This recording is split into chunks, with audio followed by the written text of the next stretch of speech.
Aku melesat masuk ke supermarket dan menyambar kereta belanja. Misiku adalah mengisi kembali dapur lajang milikku. Orang pertama yang kutemui adalah Jess, staf yang bertugas memasukkan barang ke kantong belanjaan. Dia juga baru saja menuntaskan kelas yang kuajar mengenai keahlian berbicara di depan umum. Di daftarku, dia memegang gelar sebagai murid paling pemalu sepanjang masa di kelas berbicara di depan umum dan lolos susah payah dengan nilai C. Hai Jess, apa kabar? Hi, Mr. Hughes. Mendengarnya bisa bersuara saja sudah membuatku terkejut. Mengingat kelas musim panas akan dimulai dalam hitungan hari, aku perlu persediaan makanan.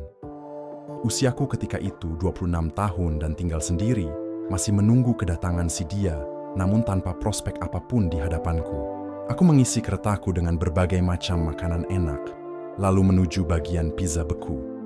Kubuka pintu lemari pendingin untuk melihat-lihat pilihan pizza yang tersedia. Aku merasakan kehadiran seseorang di belakangku, dan saat berpaling aku melihat Jess berdiri dengan dompet terbuka di tangannya. Ada yang bisa kubantu, Jess? Anda tidak sedang berkencan dengan siapapun, kan? Dia mengulurkan dompetnya, membuka foto seorang perempuan cantik. Kurasa Anda akan menyukai kakakku, Kathy. Apakah aku baru saja masuk ke dunia lain? Muridku yang paling pendiam kini berdiri di bagian makanan beku dan mencoba menjodohkanku dengan kakaknya. Rupanya, sepanjang semester, Jess melihatku sebagai calon jodoh bagi si kakak. Oh, dia kelihatannya baik. Aku mencari-cari celah untuk melarikan diri. Nihil. Dia bekerja di sekolah kecantikan. Telepon saja ke sana. Ajak dia pergi kapan-kapan. Aku memang sedang sendiri sekarang. Akan kucoba nanti. Tidak kukatakan pada Jess bahwa sebenarnya aku sudah sendiri selama bertahun-tahun. Kukembalikan dompetnya dan Jess pun melanjutkan tugasnya.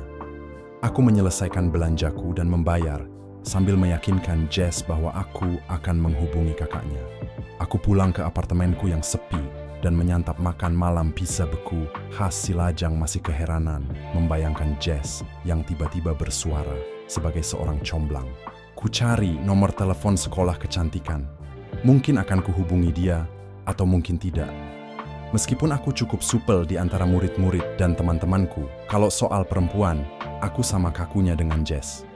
Beberapa hari kemudian, sekolah musim panas dimulai, dan aku pun tenggelam dalam pekerjaan. 2 minggu berlalu, dan aku lupa sama sekali akan perjodohan di antara makanan beku. Pada suatu pagi, di tengah kelas, seseorang mengetuk pintu. Terkejut, aku mendapati Jess lah yang mengetuk. Kutinggalkan kelas dan bertanya apakah ada masalah. Kapan kau akan menelepon kakakku, Kathy? Ini, ada foto yang lebih jelas. Dia memberikan foto ukuran 5x7 seorang perempuan yang amat cantik dan menyelipkan secarik kertas. Itu nomor teleponnya di tempat kerja. Hubungi dia.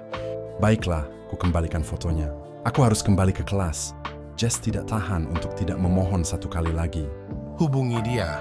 Aku kembali ke kelas. Sekali lagi terkagum-kagum merasakan keberanian muridku. Sore itu, aku duduk di ruang kantor dengan 3 teman. Kami membicarakan rencana makan malam. Kau perlu teman kencan, Carlton. Kata satu temanku. Ku keluarkan selembar kertas dari dompetku. Ya, ada perempuan ini. Secepat angin topan, seorang teman menyambar kertas itu. Teman yang lain memencet nomornya. Dan satu orang lain meminta berbicara dengan Kathy, lantas menyerahkan gagang telepon kepadaku. Segalanya terjadi begitu cepat, aku bahkan tidak yakin apa yang harus kulakukan. Tapi, lantas aku mengatakan aku adalah guru Jess, dan adiknya menceritakan tentang dirinya, dan apakah sang kakak bersedia makan malam bersamaku dan beberapa teman hari ini. Dan dia menolak. Dia menjelaskan dia bekerja membersihkan sekolah sepanjang hari, dan sekarang tampak kotor dan jelek. Lagi pula, dia harus pergi pagi-pagi keesokan harinya untuk menghadiri sebuah konferensi. Dia meminta maaf dan memintaku menelepon lagi lain kali.